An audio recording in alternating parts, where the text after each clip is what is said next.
Welcome back to Shut the Punk Up. We are at episode 69. I'm actually really excited to talk to Carey Wedler tonight about where she thinks the liberty movement is at, where it's going, and then also what it takes to persuade people in the real world, because she's really good at that stuff. But we are going to go over this conversation tactfully in a way that fucks the government over, because it's the 69th episode. We got to fuck the government a little bit. So, Carey Wedler, welcome to the show. Sorry, that was a little awkward of an intro. It's one of the spicier intros I've had. Yeah, it's the 69th episode. I had to, Nice. I'm not really worried about getting canceled or anything, because I mean, you've already been canceled, so you can't get Many canceled times. twice, I think I can, unfortunately. They can just ban me again, but I'm not going for that. I'm not cool enough to get canceled. Well, Carey, introduce yourself. I really appreciate you being here. Who are you? So my name is Carey Wedler. I've been making YouTube videos, internet videos for over a decade. I started off as a Barack Obama liberal. This is before I made videos. Just a very NPC Obama voter enthusiast. And then I started paying attention to the news many years ago, and I was very disappointed that his rhetoric did not match his actions.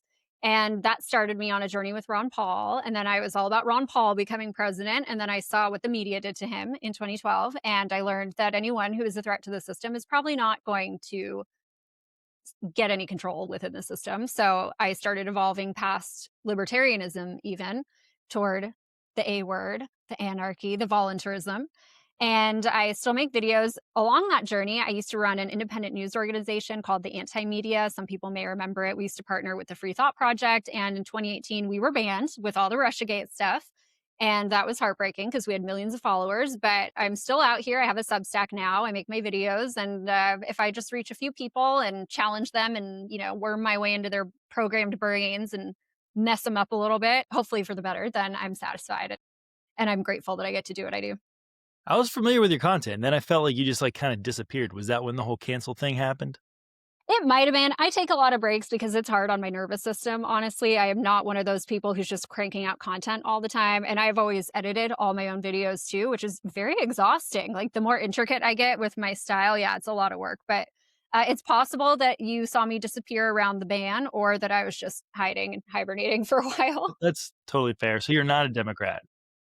No, not anymore. I was once. I'm wearing my White Dudes for Harris shirt for you tonight. I'm just kidding. Wonderful. Great. No, I knew that, obviously.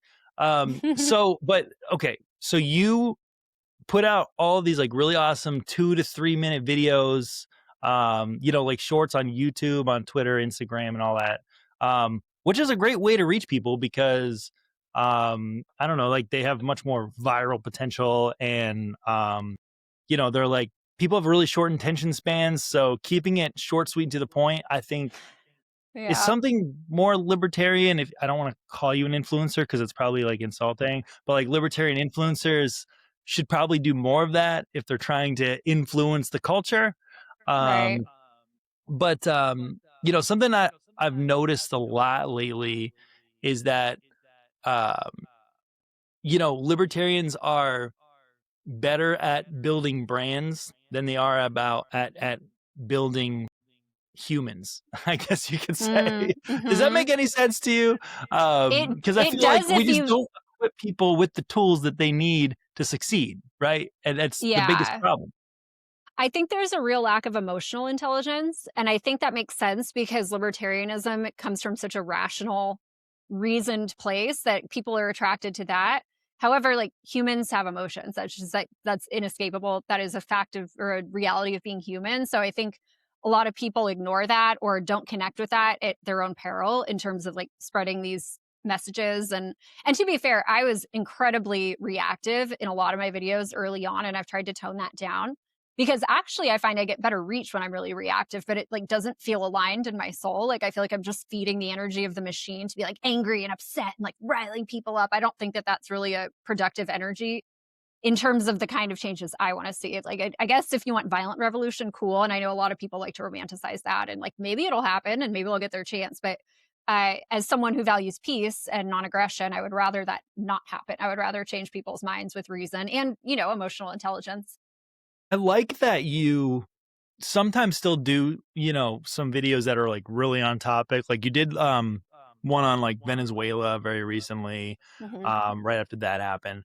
But I also do like agree with you there because I think um we have a tendency to jump like really quickly, like as like a Yeah. huge echo chamber that we're in, and then everybody just starts talking about the same thing. And then everything you Yeah. see online everywhere is the same exact opinions, right? There's really like feels Yeah. like there's like nothing original. You're like caught in this thing. I've tried to like watch out for that in myself and just start talking about stuff that no one else is talking about. You know what I mean? But Yeah. I don't know. I think a couple episodes ago I had the chair of the Libertarian Party, Steve Nikela, on, Oh, and we cool. talked about Machiavellianism. Are you familiar with Machiavelli's work? A Not little bit. deeply, but the general sweeps or strokes and, yeah, Okay, well, like, a generally lot of aware. it was, like we talked a little bit about, like, narrative control and how it's, like, really Mm-hmm. important for, like, a political movement to have some kind of, I don't know, narrative control, I guess. Libertarians Hmm. are terrible at that, um, but it's really important for us to, like, win the war on information, right? Which is why you have so many libertarians out there that are, like, putting out videos or podcasters, um but this begs the question, are libertarians winning the information war anywhere? Uh, it's really hard to say. It's hard for me because I went from having so much reach to being quite throttled on most platforms. And so from my standpoint, like, yeah, I still reach people and I'm really grateful for that. But like, I've lost the information war personally, as far as I'm concerned, because when I go on X, even on the page, it's like the For You, like the people I actually follow, I'm being flooded with MAGA influencers. Like, that's almost all I see. Um, and I don't see any liberals, which is fine by me, but I really don't love seeing all MAGA, which is interesting because I don't follow MAGA. And yet that's what's shoved into my feed. So I think there's really something to how much algorithmic control there is. And of course, I don't know the inner workings behind what these companies do and what their real strategies are, but I don't think that they favor us for the most part.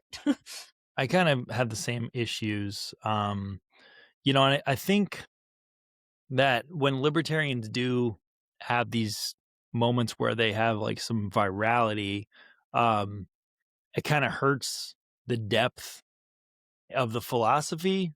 I don't know. Hmm. Do you agree with Hmm. that? I think Because so.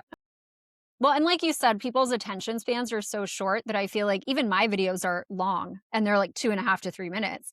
And I feel like I'm going on for too long because people want like 10 to 15 seconds. And sure, you can make a good point. Like, I saw there's a girl I follow on Instagram and she had a great video do really well during the government shutdown, just making fun of like the roads argument and then showing a pothole. And I think that's really effective. It doesn't get into the nitty-gritty of the philosophy, and it doesn't need to all the time, I think, but I do think it's a challenge because I like to include nuance. I really like to kind of like preempt people's arguments and refute them before they can even, I mean, they'll leave the comments anyway, like repeating the things I already addressed in my videos, but I like to do that. And I can't do that in 10 to 15 seconds. And I just don't even want to try personally, yeah, because I think if that's the maximum any given person can really process, then like, I'm sorry, but they're not my audience. Yeah, and 2 to 3 minutes is I think quite short, but at the end of the day, I think it's really long compared to most content today. yeah, we already have like an uphill battle because Yeah, um, liberty is not the ruling value of society. right. It's actually comfort is probably more the ruling For value of sure. society right now. And people want to feel comfortable. And Mhm. talking about liberty in the way so we talk about liberty, Yeah. it makes people feel very unsafe because Yeah, one, for we don't sure. really know how to talk to people as it is because we're all, I don't know, like autistic or like we got our own little things going on. But we want, like you said, this violent people want to talk about violent revolution. I'm not advocating for violence on my podcast right now, but I am saying, like, a little pine tree riot action wouldn't hurt maybe. um but I don't know. I feel like, even like libertarians, we don't know how to talk to people anymore. We have taken the red pill and then we shut that part of our brain off that says, I don't even know how to talk to normal people anymore. Yeah. So what do you do? Because I think you actually do a really good job of kind of like navigating that. You are pretty nuanced and stuff. Do you like make an intention with your scripts and everything to try to make it, I guess, more palatable and less revolutionary? I kind of do it intuitively. I just have an angle that comes to me. I'm like, oh, that's the angle. And then I kind of fill in the rest. And I try to like preempt whatever somebody could say to argue with me, and refute that out the gate. Like, I don't want to waste my time in the comments with people who are nitpicking with things that I could refute or like without even bothering. And then, I mean, I hate to be mean, but like they just look like idiots then when they comment the exact thing that I already refuted in the video. And then 10 other people are like, dumbass, she's talking about you. Like, this is exactly what she was talking about. So that's always kind of fun. But I find that I kind of like, I start with what feels like a really fundamental truth to me, and then I flesh it out from there. And what's interesting is I do terribly with people on the left. And it's weird because I came from the left. Most of the emails I get are people who come from the right, like the more mainstream conservative right. And I think that makes more sense because they perceive themselves as anti-government. They may not actually be anti-government. They at least identify as that. And so I think it's easier for me to hold up a mirror to them and say, actually, your views are not anti-government. And they're more open to hearing that. I don't think I've ever gotten an email from someone on the left saying that I changed their minds, but I've gotten so many from people on the right. Do you think that libertarianism as a philosophy is becoming more culturally right wing? Do you think that's why they maybe relate to it so much? That's a good question. I'm not sure. I And I think don't it honestly know if that's definitely, good or bad either. Like honestly, like I honestly kind of yeah, view most Republicans as leftists, truthfully. So right, um, exactly. Like I'm not it's really kind of like on. scared to say I think that it probably is a right wing philosophy, especially in the modern political landscape. Mhm. Yeah, and I think I'm trying to think because when I first came to Ron Paul, the whole thing about libertarianism was like it's not about left or right.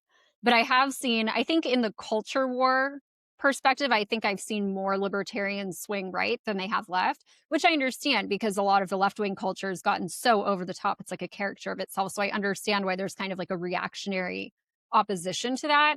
I personally don't like to go in for the culture wars. We can talk about it all we want. But I think it's ultimately like another divide and conquer strategy. And I try not to get too caught up in the left or right. I'm like, let's just freedom, liberty, philosophy, principle. And if someone wants to view that as right wing and that feels safer to them, cool, I'm fine. As long as you don't infringe on other people's rights and you don't use the state to harm others, cool. Like whatever you want, that's fine by me. If you want to be a left wing anarcho communist, as long as you stay to your little commune and you don't attack other people or try to steal their money to fund it, like cool, I don't want to participate and I will have a problem if you try to force me to, but like you're free, go do what you want and good luck. And I mean, influence always costs something. So, Yeah, the danger is, paying with your principles and pretending that you right. didn't. So, Right. um, Exactly. Exactly. And I've seen a lot of that, unfortunately. There are a lot of endorsements of libertarians for Trump, and they did the whole lesser evil dance, which I took a lot of issue with. I actually wrote an article on my Substack where I went back through the archives of newspapers, just like Library of Congress, and you can go back and you can search through the archives. And I searched for lesser evil or least of two evils, and this has been the argument since Thomas Jefferson, possibly before. Like it's every election, there's op-eds and there's letters to the editors and there's articles about the lesser of two evils. And like, well, here we are after 2 centuries of lesser evil voting. And I saw a lot of libertarians making that argument. And I get it. I mean, what else are you going to do if those are your options and you feel like you have to do something? But I think, and this may be a segue to another conversation, doesn't have to be, but I think that one of the problems is that do something almost invariably means vote. Like people don't I know, see yeah. yeah, there's no do something outside of the state. And that's a conditioning problem. People have been conditioned to view voting as their agency and the only way to make a difference. But I think that really speaks to how anti-libertarian the political paradigm is. Yeah, 100%. And honestly, I'm really glad you brought that up because Cool. I've had I've been pretty involved with the Libertarian Party over the years. Are you involved with it at all? Not at Like, all. But I oh, like okay. them. I follow them. I've Yeah, just sure. But never like, I've yeah. just got to say, like, I appreciate, where you're at. I am way too deep in this thing. I'm on the Libertarian National Committee. I was the chair for couple state affiliates. Yeah. It's exhausting, and it doesn't really get anything done in the real world. Mm, But I've noticed, like a lot of our friends in the Libertarian Party and liberty movement in general, really like compromising their values a bit. Um, More recently, a lot of them voted for Trump. And I've actually seen the right. same thing happen on the left. I saw some libertarians say it's more libertarian to vote for Biden. And I was like, Yeah, right. very crazy take back in the day. And now I'm like, well, it's just it's back and forth. It's Right. ingrained in it because voting is safe, right? So Mhm. it makes them Right. feel like they're participating and freeing everybody or something like that. Right. Um, Right. but like it makes you like, and I can't answer this. I don't think maybe you can, but I don't know. Are libertarians aligning themselves with these people to win, or are they aligning because it just feels familiar? That's a good question. And I can't speak to individuals. I think there are people who probably feel a sense of comfort of being on the winning team and feeling like, well, it's better than Kamala, or, vice versa, had she won. It's better than Trump or whatever it is. But I think there's also, I think it's just a desire for agency, really, this feeling of like powerlessness in this system and feeling that one little contribution, even if you're choosing an authoritarian who's for sure going to trample your values, like it feels better to some people, not to me. It feels better to some people to do something. I get it. And like I honestly I can sympathize with it. I'm kind of softening the longer I do this work because I used to be so like I used to have no compassion or empathy for people who, voted the way they felt they had to. But at the end of the day, like I have to live in reality and I understand that like, well, we're not going to have a voluntarist society tomorrow. And like, I kind of have to be patient with people because like, otherwise I go insane. And that's kind of what happened is I just like got so demoralizing and so frustrating and I hated everybody. And like, I don't want to live that way. Like I try to love people even though they may be locked into some programming that I can see through or that some of us can see through. And like, I still am like annoyed about it. It's like begrudging compassion, but it's a lot easier for me than just like being mad at everybody. And I still get mad. Like, believe me, when I see a libertarian posting about Trump or, supporting very clearly authoritarian policies or at least defending them, like, it's not like I don't have feelings about it. It's definitely upsetting, but also like, yeah, and like, that's where people are at. Do you now? Do you think here's my problem? There's obviously like a lot of people that compromise their value um, to gain some kind of influence in the political sphere. Like I've noticed it with my own friends in the liberty movement all over the country. Mm. I think having like a good pure theory foundation is really important. But I also know that 90% of the population is never going to be libertarian or want to hold liberty values, you know, more than we have right now, I'm sure. But I don't think it's like we'll never have like some kind of like majority that just wants libertarianism. I think that's insane to say. Um, but do you think that there are compromises that are worth making for that influence? See, for me, the Libertarian Party is the compromise. So, like, as someone who doesn't even believe in government, and I think there are great people who work in the Libertarian Party. And if I had to vote, I would for sure vote Libertarian. But it's like I've been so outside the system for so long that it's hard. And I think that I can be a little black and white about it. So I want to acknowledge that. But for me, it's hard to see any kind of solution coming from the political sphere unless it's like reducing government, which I don't really see that happening. You may get some reductions with MAGA, but then you're going to get 100 other expansions. So it's like, I'm not sure that like cost benefit analysis, I don't know that it's worth it. But I think for me, like that's why I go so hard on the philosophy and the principle of it, because I would love for there not have to be compromised. And I'm not saying that if we had a volunteer society, obviously that in quote society, I know people love to hate the word society, but I'm not saying that everybody would just be good and respect everyone's rights. But if you take away that monopoly that breeds corruption, like the monopoly on violence, obviously, that breeds corruption, that breeds so much injustice, so much imbalances of power, I think that would be a great step. Of course, that's not going to happen tomorrow. So I view it more as a long game, like a generational long game. Now, like, obviously, like, you're kind of looking at this from an outside perspective because you're not directly involved with Yeah. like the third party. But do you think that there's a hard moral line that they should not cross, even if it costs them growth?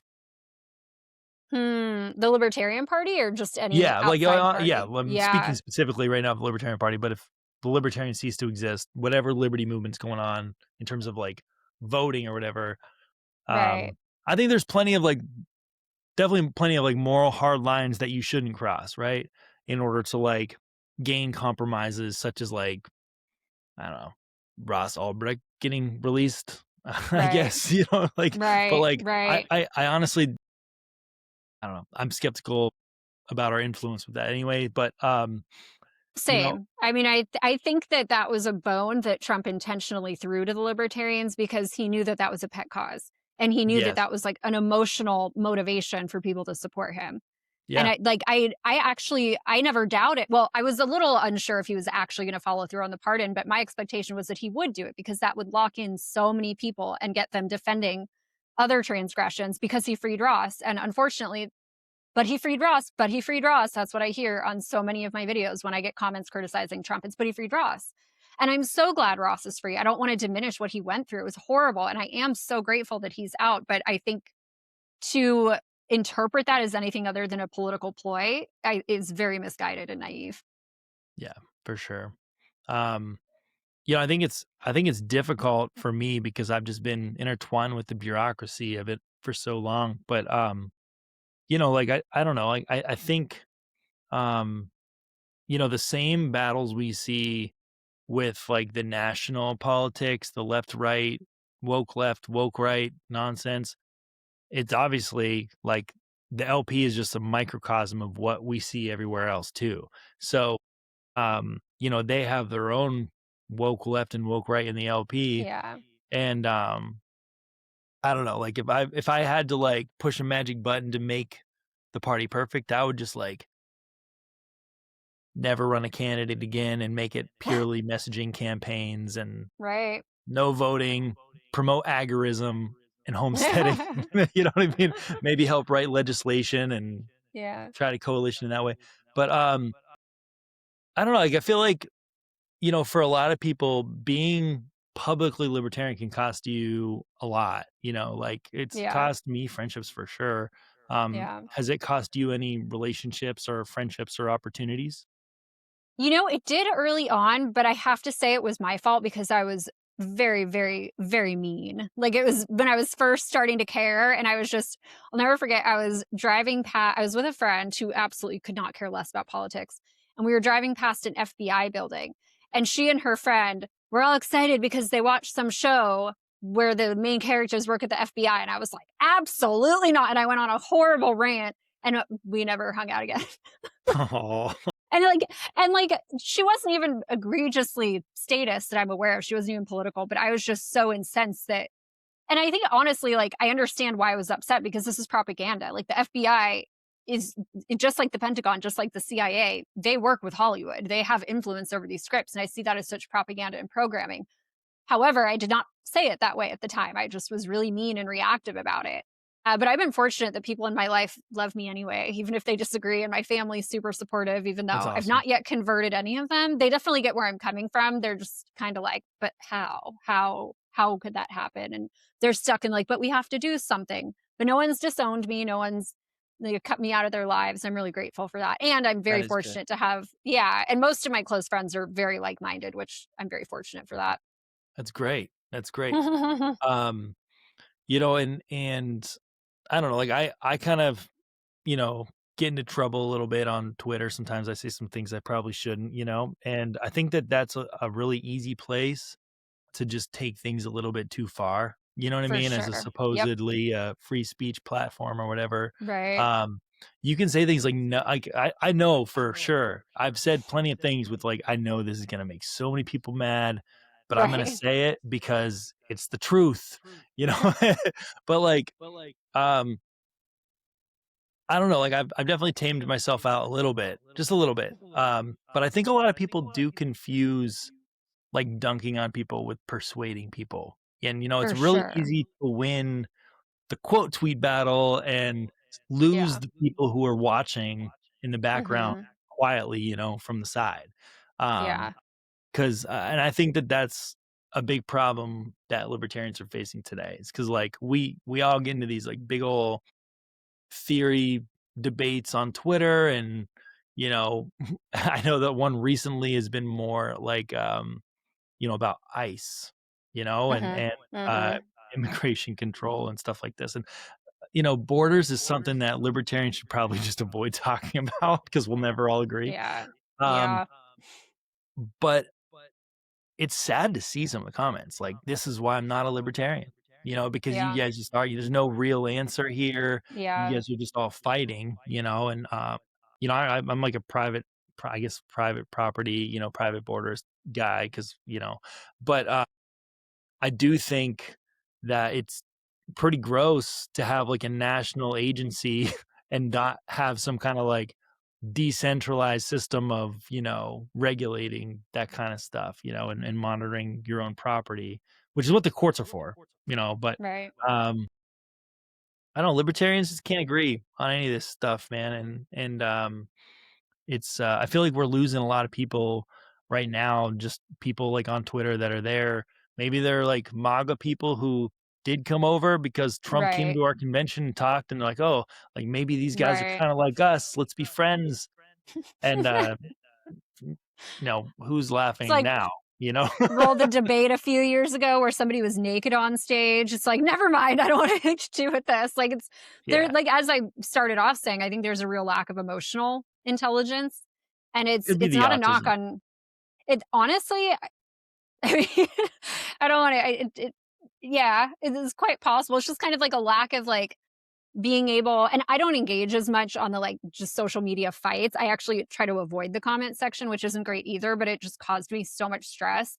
And like I just found that my nervous system was getting so overworked when I'd be in the comment sections all day. And it is important to interact. And I do try. I really like got to psych myself up to go into the comment section. And most of the time, my friends are just like, "Oh my God, Carrie, I read your comments. I can't believe the people on your post." But I do think that, especially in those kinds of interactions, people get so caught up in the emotion of it and the reactivity that there's no room to pause. And I used to do that too. And what I found is that, like, unfortunately, when I'm really activated and I'm just like no holds barred, being a complete, just, quite, I'm trying to think of a word that's not a cuss word, but like, quite nasty, that's what does the best. And I don't like that. And I think that's one of the biggest problems is people get so addicted to like the stress reaction and being in that like hyper activation. And I don't even think they realize they're in it because we're as a society, but so many people are disconnected from their bodies and disconnected from their feelings. And I think that is actually a driver of this libertarian infighting, whatever the Yeah, infighting. And of course, statism plays a huge role in that activation. But I think fundamentally there's a real disconnection from even like being human. yeah.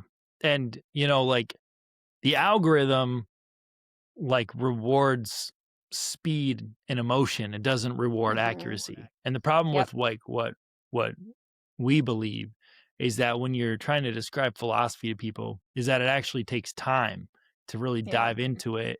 Um so I guess the question becomes like, how do we stay deep in a world that's built on something completely shallow, because it's Right. changed so much over the last decade with social Yeah. media. Um, how, I don't know, how do you feel like is the best way to stay deep? Because you do a great job. You got 2 3 minute Thank videos, you. but you say the 3 minute videos are a little too long. Maybe they are, but like you need the extra minute to help explain what's going on, Yeah. you know? I really feel like I do, like, to give it the context, to acknowledge caveats, that feels really important to me. And, as you were saying, I don't think there's anytime soon, at least, I don't think there's gonna be 90% of the population that thinks that libertarianism is a good idea. However, I do think that if we can reach certain people who can then also carry that torch, like, it is a small and like long-term ripple effect, but I do think that it's there. And I have to believe, or else like why am I doing this work? I have to believe that the way that I present the information is reaching people who can hear it. and who will be able to share it with others. And again, it's like this isn't going to happen tomorrow, but I think over time, with enough diligence, with enough people who care enough and can articulate it clearly, and like maybe not in the hyper reactive way that people get so addicted to, I think there is some hope. And like you know, I don't think there's hope in that way, but I'm not black pilled at all. Like I'm super white Right, pilled. I'm right. very optimistic. And it's actually because if being part of this whole little microcosm on Twitter or in this political party and movement has taught me anything, it's that there are a lot of people out there that do believe this stuff. And Hmm. especially like for me, like it got me uprooted. I uprooted my life and moved to New Hampshire for the Free State Project, to be around thousands of them, so we can all concentrate and have Yeah. our own little community here. To me, that's very positive and Yeah. um I have no reason to um I don't need some kind of political change. I have a community. If the world collapsed tomorrow, we would all take care of each other. You know what I mean? Like it's Right. beautiful. Yeah. And like there's so many people like us. And I know you must feel so alone out west there. But there actually are, believe it or not, a lot of libertarians in California. I know this. I Yeah. know like very well. There's so many libertarians in California. And they're just There stuck are. there, unfortunately, but, I, uh and I want to say too, like, I think there are a lot of people who may not, they wouldn't call themselves libertarians, and they might even recoil at the term for lack of education about what it means, or like too much education about what it means, and like too much experience with libertarians. But I think there's way, way, way, way more people who absolutely understand that the system as is does not work.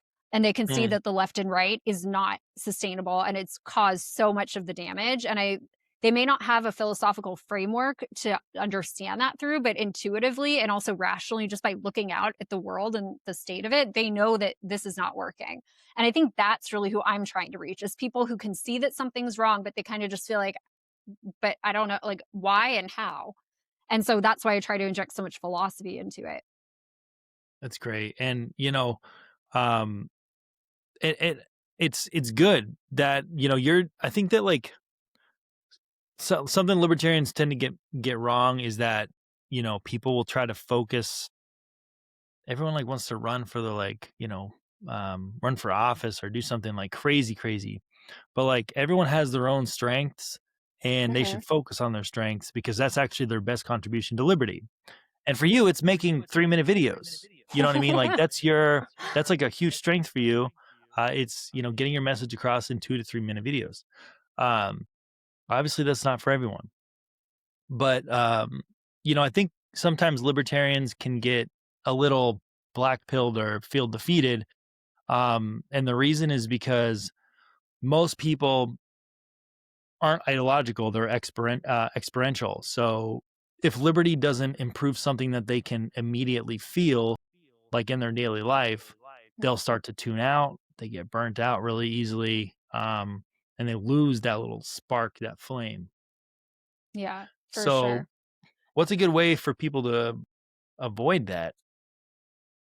Honestly, I want to say like get off social media, just because I feel like, and that doesn't really address like, well, how does, how do we actually help people see the benefits of liberty in day to day life? Um, Yeah, that's tough because I feel like so much of the benefit of liberty would come from repealing so many of the liberty encroaching policies. And obviously that's not going to happen. Like the FISA renewal's up. And of course, some MAGA congresswoman is pushing to add that into a different bill. After all of the outrage, even from MAGA about FISA, it looks like, well, that's going to be rammed through again. And I think people are, it's kind of like a boiling frog effect, as people are just so used to having so much intrusion in their lives that it's hard for them to even recognize that it's an intrusion. Like I look Because it's the around. comfort. It brings you back to the Right, whole, like, right. people wanna feel comfortable. That's just why, like Yeah. like we talked about, a lot of libertarians kinda, like, fell for the whole Trump trap thing. It's because it felt kinda familiar. Came to us, he tried to say things that were familiar to us. Um, but, even libertarians can forget, that comfort, can be dangerous because it often hides the cost, right? And you don't notice that liberty is disappearing when life just feels convenient, you know? Yeah, for sure. And what struck me as like so egregious and so much cognitive dissonance was the fact that libertarians, kind of a big tenet of their philosophy is don't trust the government, don't Hmm. trust people who seek political power. And yet, so many of the justifications I saw for people supporting him is, well, Trump said he's going to do this, Trump said he's going to do that. Did you look at his record at all? And like, I'm not even saying this from judgment because I did the same thing with Obama. I remember I met a Ron Paul guy in college who was trying to warn me that Obama's record did not match his rhetoric. And he was like, look at his congressional record. You'll see that he's not going to do anything his rhetoric says he will. And I couldn't hear it because I got swept up in that comfort of thinking, well, Barack Obama's going to come save the country. And I think that I want to give like a little empathy to people who voted for Trump because the problems are so overwhelming and people do feel so powerless. And when someone comes in and speaks your language to you and acts like a libertarian, it feels empowering. It feels exciting. It feels like, wow, maybe there's hope, which comes back to what we were talking about, like the do something mentality. If you think that the best way to do something is through politics, well, then you're going to vote and you're going to make compromises because you want to feel like you have a sense of agency. Yeah. I mean, I don't know. It's been really difficult for me to navigate this because like I do find myself, like I said earlier, like I do think in the current political climate, I think libertarianism is absolutely more of a right wing than it is, I get culturally, Right. leaning or whatever right Yeah, for now. sure. But I do see a lot of people who James Lindsay talks about the woke right, and I've been talking about this way longer than him, but it doesn't matter. I think that that has definitely found its way into the LP too. And libertarians just like I don't even think it was just Ross. I don't know why it is, but there's a lot of people that are libertarians still that don't regret voting for Trump Yeah. after regime change again in Venezuela, Yeah, it's wild. After like almost $1 trillion in military spending, after all the Iran saber rattling, it just like, and what is the line? At what point does a libertarian who's still supporting Trump say, maybe that was a bad call. Maybe he's not a libertarian. And I Mhm. think the problem here is not the problem because there's many problems, there's many dynamics here, but I think there's so much ego involved. And like we are human, everybody has an ego. Anyone who claims they don't have an ego, I think it's like very lost in ego personally from a spiritual standpoint. But I Yeah. think it's a matter of like checking that ego. And what's interesting for me too is when I bring that up, I think some of my most successful videos have been me being vulnerable and acknowledging like, hey, I was wrong here. My first viral video was me renouncing my support for Obama and owning the fact that I had fallen for his lies and for his rhetoric. And I think that really resonates with people to come out and say, actually, I was wrong. Whoops, I made a mistake. And I wish that more libertarians could do that. I think that would actually be Yeah. very effective. I I'm not sure if you're familiar with Salome Siboney. I had her on my show last week. She's awesome. Cool. Cool. Um, but she was saying being wrong is awesome. Like if you just like can just, you just have to like be able to communicate when you're wrong in a way that's, Yeah, like we're just humans, and it's for okay sure. for people and we're going to fuck up sometimes. We're all going to mess up in Yeah. some way. Yeah. Um we don't need to be theoretical purists all the time, and when we slip, Yeah. it's okay if people call us out, but we should also Yeah. own it if we catch it in Yeah. ourselves. So, For sure. it's a really good thing to make a redaction if you're wrong. Yeah. It's Totally. hard for us to do though because we're all prideful. Yeah, for sure. And I think for me, I discussed this in a speech when I still had the anti-media and I was giving a talk down at Acapulco back in, I think it was 2018.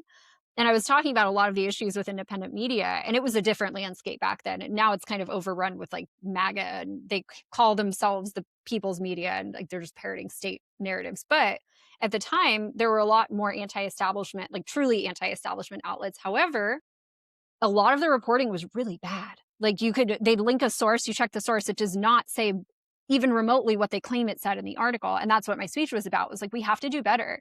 If we want to be taken seriously, if we really want to shift the information landscape, I mean, not landscape, I just whatever. If we want to have a bigger influence, we have to be more credible. Something I had done, oh, I messed up so bad. I wrote an article for the anti-media, and it was about this nuclear meltdown that happened out in the Los Angeles area in the 1950s and was covered up by the federal government. And it was like Rocketdyne at the time, which has been shifted through ownership. I think it's owned by Boeing now. But to this day, there's still fallout. Like the soil is still contaminated. You can look it up. It was the Santa Susana Field Lab. And I wrote an article Wow. on that. And it really mattered to me because I grew up not right there, but like I know the area. It's familiar to me. And unfortunately, I made like 3 mistakes in that article. Like I misread a study, I quoted the study wrong, and I was feeling so good about it. I actually emailed the researcher to ask for further information. He chewed me out. He read my article and was like, "What's wrong with you?" Like he didn't need to be that mean. However, it was a really good lesson for me of like, just because something confirms my biases and what I believe to be true doesn't mean that it is true. I need to do a little bit more due diligence. And I think there's a real lack of that really in all camps, whether it's libertarians or anarchists or MAGA or the left. There's such a, coming back to the ego, there's such a rush to believe something that confirms your biases. And I think that really is a detriment to humanity, like let alone political factions. I respect that a lot. And I honestly think, that's just part of growing and, changing views over time. But, I think people who never update their line of thinking usually aren't really even thinking at all. They're just kind of Right. protecting their own, I guess, I don't even know how to say it, like their own brand of what they believe themselves to be. And, you know, for, for me, I feel like liberty only works if we're going to be completely honest about the trade-offs. Right. And Right. we Hmm. also have to be willing to admit, when reality just knocks us off our feet and humbles Hmm. us. Hmm. Um, and like I said, it's totally okay when that happens, but we just have to be honest. Like we don't we are talking about theory too. This stuff, a lot of it has never been practiced in the real world. And the truth is, if we pushed a magic button overnight that turned it into a perfect libertarian, if we turned it into like utopia, right? Um, it would actually hurt a lot of people, For sure. Yeah, right? they're not ready for it. No They one's have ready been for it. conditioned into servitude and obedience and looking to somebody else to solve their life problems. And so I think it's like, I don't know, would I push the button? I would prefer a long-term evolution, and maybe it's worth the cost. I mean, look at how many costs there are to statism continuing to reign. I mean, they're suffering every single day, but people are not mentally or emotionally ready and not even materially ready for that kind of Mhm. freedom.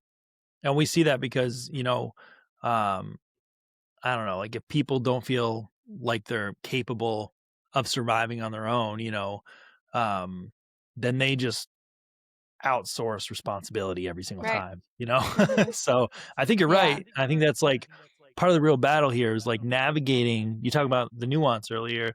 We have to like think about this. We have all the books in the world. We have the most beautiful philosophy on the planet. But why are we not winning people over with this message? It's such a common sense thing to us, right? Yeah. And it's because people like that comfort. They are Yeah. scared. But I guess bringing it into what I presumed to be the show title tonight, um, you know, is we have the truth. And sometimes it is hard to choose the truth over your tribe. Even the libertarian tribe. The Yeah. libertarian tribe isn't perfect. We should always be seeking the truth and always be pushing for the truth. Um, it's just hard because, like I said, I've lived all over the state. I've been in like a touring band. I've been to 46 states now, and it's when you're up on stage, you're talking to people, you're basically a preacher and people come to listen to you. They paid money to come and listen to you speak and sing. Um, Libertarians are basically out there acting like street preachers, which is a much more difficult job. And Y I mean, they don't have a pulpit to stand on. No, we're not getting invited to No. any debates, right? So um, they're literally out there grinding and setting up tables at fairs and trying to like hand out little gospel tracts. to people, and say like, is liberty right for you? And Right. there's so many similarities there between the two. I'm not even joking. Yeah. Um, but we're just we still have such a hard time. And I don't think it's the message. I honestly think it's the Yeah. messengers. I think so, and I think when you talk about comfort, there is the material comfort, but for me, it's also so much the emotional comfort. Like, Mm, they're afraid, and it's really scary to be told that actually, no, you own yourself and you are responsible for yourself. That can feel, like, very threatening, on an emotional level, let alone I mean, the physical level, of course, too, but on an emotional level, that's terrifying, and to be fair, humans are communal creatures, but I think so much of the delusion of statism is that blurring of and conflation of like community and groups of people with government of we are the government, and then people believe truly that they are reflected in government and that politicians really care what they think. I can't tell you how many times people say, well, if you don't like the law, vote for a different representative and they'll change the law. And, like, how has that worked? It's just, and what happens when your chosen representative doesn't do what you want, and you don't like, doesn't get elected, then you don't have a voice. So I think like there's so much manipulation of language in service of keeping people locked into the programming. And that's actually a rabbit hole I've gone down pretty deeply the last year, is just reading about crowd psychology from propagandists like a century ago. And it's really quite remarkable how well they understood the way people function in herd or hive mind mentality. And I think so many people are stuck in that. And like when it comes to the tribalism, like a lot of these authors would just say, and actually I shouldn't say a lot. The one I'm thinking of is Gustave Le Bon, who inspired Edward Bernays. He inspired Mussolini. It wasn't just like this book that was like buried in history. Like he was very influential among that's rulers. true. Yeah. Theodore Roosevelt, he would read Le Bon. And what he would say is just like, once the individual joins the crowd, I mean, like the reason goes out the window. And he even said that politicians were like that. It's like you get a Congress or you get a parliament and the same thing happens. And I see that. And I think that's actually really beautiful. I don't think he meant it from a libertarian standpoint, but I think it speaks so much to the fact that like these people in power are still just people. They don't have special powers. They actually don't know any better than you. If anything, they probably know less than you. They're probably the least qualified to run your life. Yeah, and that's another thing too is, I don't know, like part of wrapping all that together, is you know, just something that I notice about most people in our sphere with the libertarian sphere is that like a lot of us are just I guess losers, outcasts, we're unpopular. And um we have a very popular message, but we're unpopular and we also might be presenting it in a very unpopular way. For sure. But like a free society requires, people who can tolerate social friction. And this is like really hard in an age where um, digital approval is absolute, on Twitter. Like, Yeah. people are Yeah. clout chasing is, I guess, how you would say it. But, Yeah. it's okay to be unpopular, but we definitely just I don't know. I have so much respect for you because you say you don't crank out enough you've put out so many videos. How do you even know what your video count is up to now? I have no idea, honestly. You've been I at mean, this for so long. I mean, you I like have. I really have. My it's first video crazy. was like a Google Ron Paul video in 2011. And then I didn't start making consistent content until like 2013, 2014. But like I've been doing this a long time. And Does it is exhausting, to be honest. Yeah. you went through your phases where like that was your grind and that was like all you did? Like, because I'm sure like you're just, you know, it's hard to like have a balanced life and Yeah. be a content creator, It is. Um, And to me, like that's just I won't do that. I refuse I refuse to crank out content at the expense of my health and well-being. And that's what I notice happening when I get so fixated on the content. Oh, there's a breaking news story. I have to write something. I have to get it out right away. It's gonna be too late if I don't get it out in the next 2 days. It's not gonna be worth it. Why am I about, like it just no, thank you. yeah. Like I It have a real life. And like I value that as much I do value what I do so much, or I wouldn't have been doing it as long as I have. Like with all the censorship, with all of the exhaustion, with all of the people who are so mean to me online. My God, the comments and emails I've gotten, just like I should die. I should, all the like hope you get. Somebody told me they hoped I got shot by a sniper between the eyes. Like Oh all my the things I have God. seen over the years. Like I've gotten, and like I'm very sensitive, so I tend to absorb that. And at Oh some point, my it's just God. like enough, like put a boundary up. I can't do it. And so oftentimes I just kind of post the video and disappear. 'Cause it's like like it was stressful enough to make the video, although I do really enjoy making the videos. I don't want to make it out like it's just a struggle because if it were that bad, I wouldn't do it. But there is a point where I have to prioritize my peace. And that means maybe I don't make a video for 2 weeks, or I've gone 6 months before, honestly, when things got way too stressful and stressed out. But all the same, it's still worth it to me to do it as long as I can. My boundary is like, okay, if I'm like cracked out and my nervous system is jittery because like I'm pushing myself too hard, that's a sign I need to take a break. Yeah. Yeah. And, like I kind of take like a very similar approach with what I do, because I mean, I have way too many hobbies. I do so much, outside of, what people see publicly. It's not even funny. On top of Yeah. having a job, on top of being a father, it's a lot Yeah. of work, right? But finding a balance in a way that you can still maintain your hobbies in a healthy way can be difficult. Hmm. And I've found myself at times getting burned out before. I actually have like a really good friend who's coming back on the show, in several weeks, but he had like a big podcast on, online, and it was very popular. He had hundreds of thousands of subscribers and did all that, but it owned him, like Yep. he was, you know, basically creating content that he didn't care about at all. Like he Yeah. just was making content to make content, Yep. and he lost the fire that got him that made him popular, that made him Yeah. big, and nobody could even tell from his videos that he was Right. completely miserable, you know what I mean? Mm, 'Cause he was yeah, for really good sure. at hiding that, but Yeah. I don't know, like, it's definitely very, you gotta have some kind of balance, and I take this podcast seriously, but, I also took Yeah. last week off, you know? Yeah. So, yeah, I just needed a week off, so, here I am booked out the next 4 weeks now, but, if I, feel like I need to reschedule one, I'm not gonna hesitate, you know? Yeah, You for can't let it sure. own you.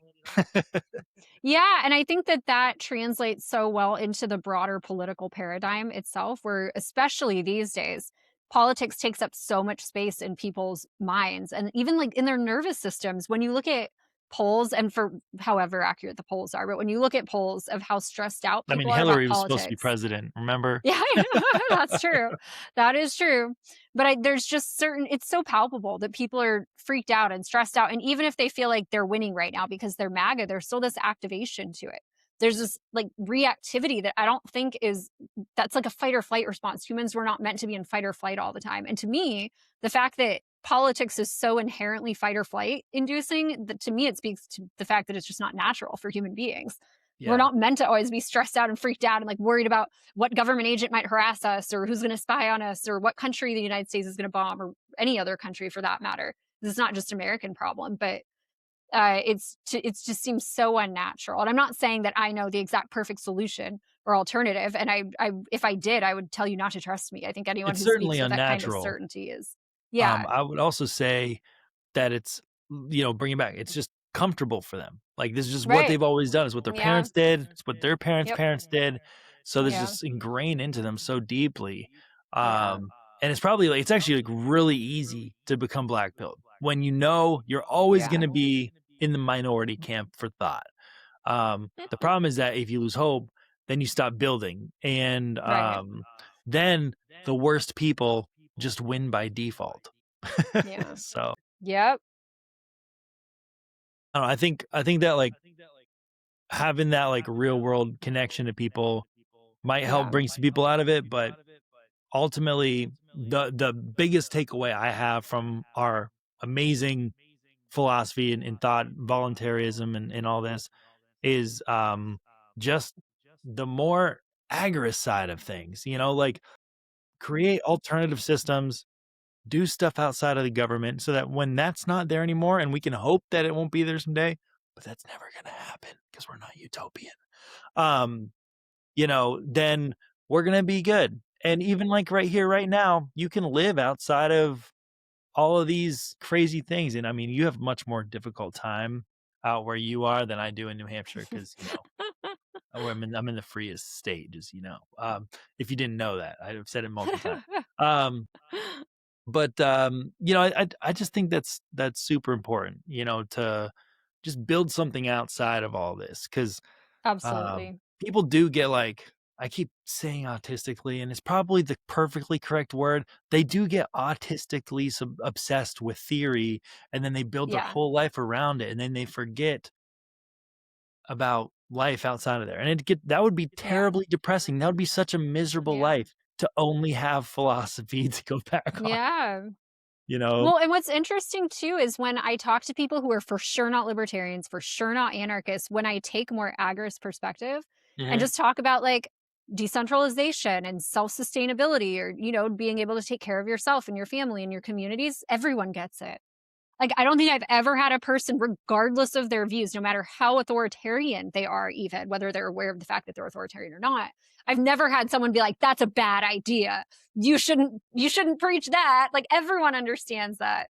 I think maybe some people will be like skeptical of alternative currency, you know what I Yeah, mean, of or course. something like that. But like if you talk about like homesteading or like, Mhm. like I don't know, like even homeschooling's kind of gotten like a weird rep for some reason these days because liberals are just so hyper. I don't want to call them liberals. Socialists and Democrats are so Yeah. like, infused with state schooling at this point. Yeah. But but regardless, they'll totally respect your decision, to try to just live apart from all that. And that could be a huge win for our people if we just started focusing kind of more on that stuff than Yeah. trying to prevent regime change, which like I Right. we can't do that. We can Right. um we can talk about it, but we can't. We don't have any cards at the table right now. So, Yeah.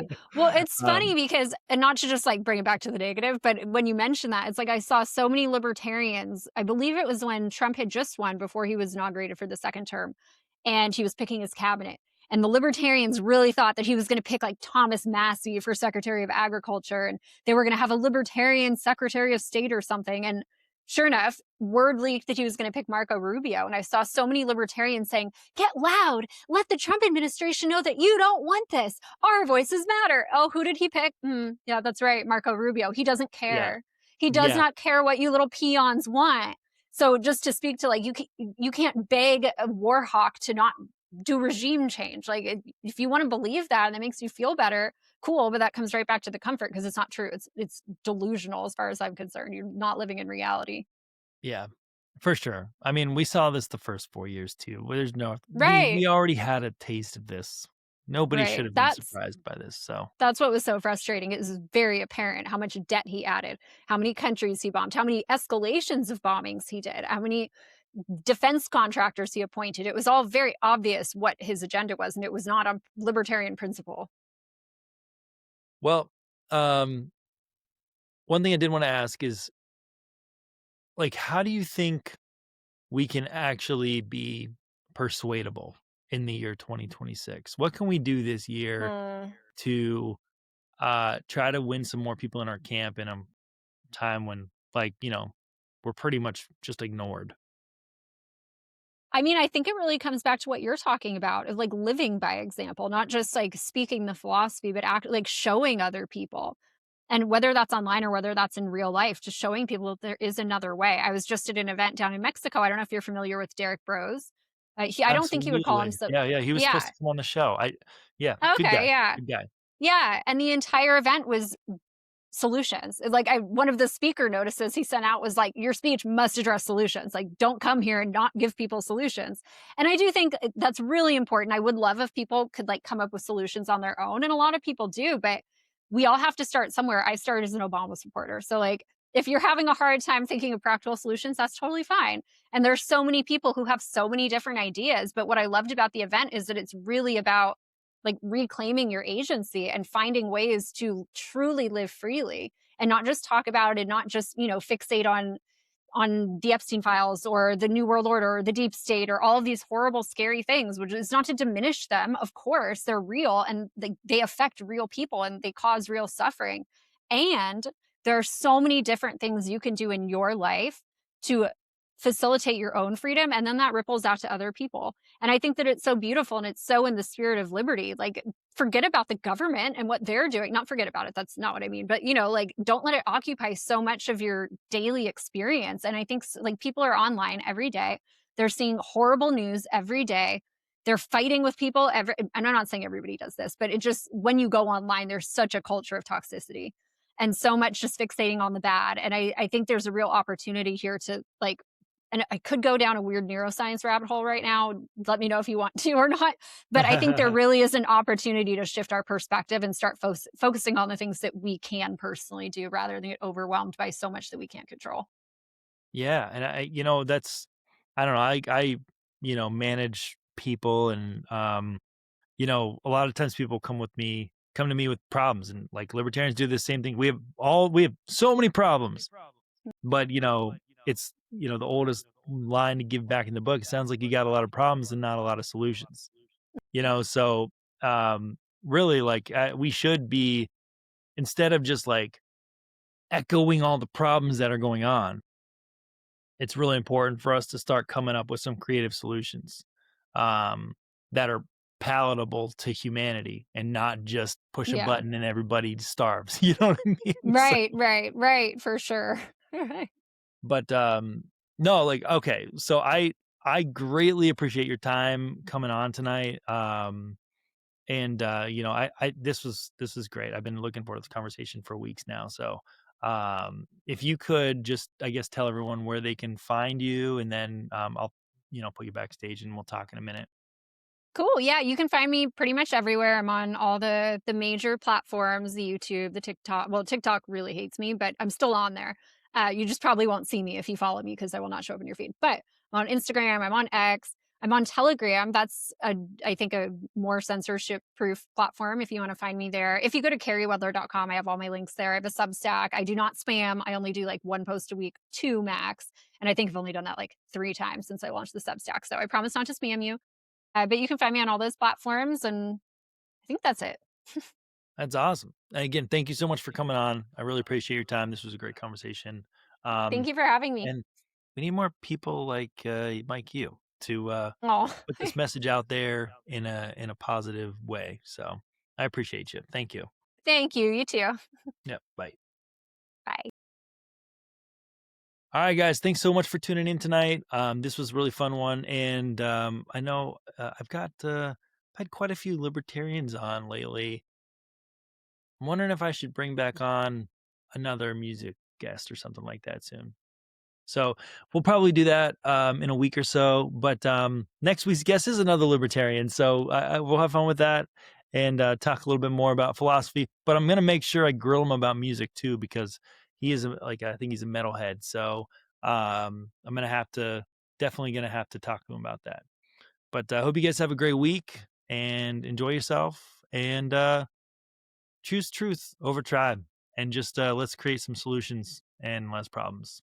All right. Good night.